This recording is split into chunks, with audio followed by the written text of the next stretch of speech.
here's a guy that's in the Hall of Fame. He's in the Naismith Ring of Honor, who voted him as the best high school basketball coach in the 20th century. Bleacher Report had him as the 11th best coach of all time, any sport, any level. He was ahead of George Halas, Newt Rockne, Connie Mack. And this year, in a very close vote, Steve Beck's board of directors finally got Morgan in the Touchdown Club Circle of Legends. Heard it was 5-4. And so don't buy that. Don't buy that, and he's thrilled. Guy's a little bit late to the party, Steve, a little bit late.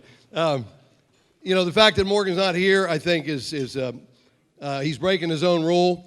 I bet about 80% of you guys went to his camp. I bet about 80% of you, if you're involved in coaching in any way, went to his clinic. And he had a hard and fast rule that if you weren't here, you couldn't win. If you weren't here, you couldn't win the raffle. If you weren't here, you couldn't win any awards. So, Morgan, we're breaking your rules tonight, but we're going to do it. So Steve asked me just to say a couple words. I didn't know Morgan would have the video, but I'm going to carry on. He's the best, and why was he the best? And is the best. For the 7 of you in the room who don't know him and have not been influenced by Morgan, whether by his camp, where he had, at the height of the camp, he had 2,400 kids run through his camp up at Mount St. Mary's. At the old day camp at St. John's, we would have had 350 a week for 7 straight weeks. Those of you who weren't influenced by his clinics, and any coach in the area has either been influenced by his clinics directly or indirectly by maybe a coach or mentor that you had. If you weren't influenced by hearing him speak, there was nobody better. There is nobody better. He's the best speaker I've ever heard.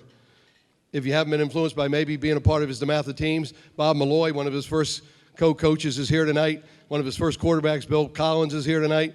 Bob used to drive the bus. Is that right, Coach? Where's Coach? He used to drive the bus, I think, in the early years, and a good personal friend of Morgan's. So if you haven't been influenced by that, or maybe you were influenced by him by your friend's brother's next-door neighbor's son, whom he helped get a scholarship. Those stories, as you guys know, if you're Washingtonians or you're from the DMV, you know those stories abound, and probably applies to at least a half dozen, if not a dozen of you in the room. And on and on.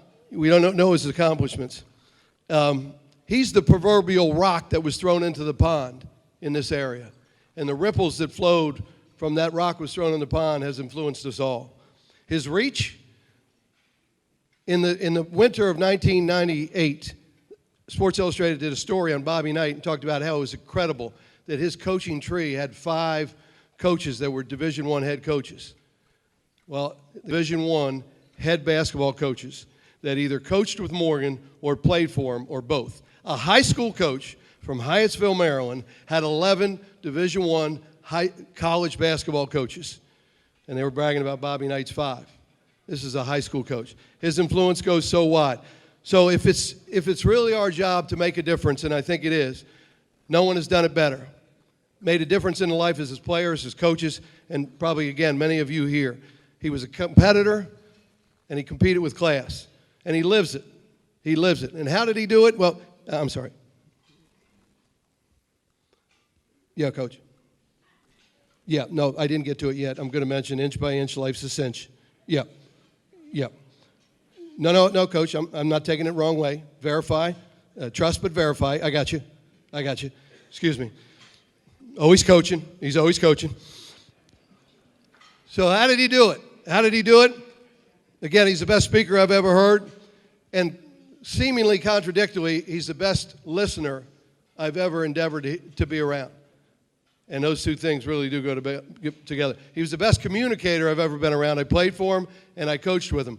He never, how about this for coaches in the audience, he never sent a confused team out on the floor, ever. We always knew exactly what we were supposed to do. Doesn't mean we always did it. But as a team, when I played for him and as a coach, he never sent a confused team out on the floor. We knew exactly what we were supposed to do. That's coaching. That's communicating. He was the best discerning what young people needed. And he knew that what they needed was most often no. Most often no. Do it again. You got it. It's in you. You can do it. And he set standards. And that's who he was. That's who he was. And he'll remain that for us. And so glad to hear him say that today. I'll close with this, because my initial draft was 117 pages, and I wasn't even halfway through. So to finish, tonight the Touchdown Club salutes a great man, a godly man who is exactly what he appears to be, what he purports to be. And how many of us are that? And I think we can all thank God that he stayed here in Maryland. He stayed at DeMatha. I know all of us Stags are happy for that and thankful for that. And that he stayed in the DMV to influence so many of us.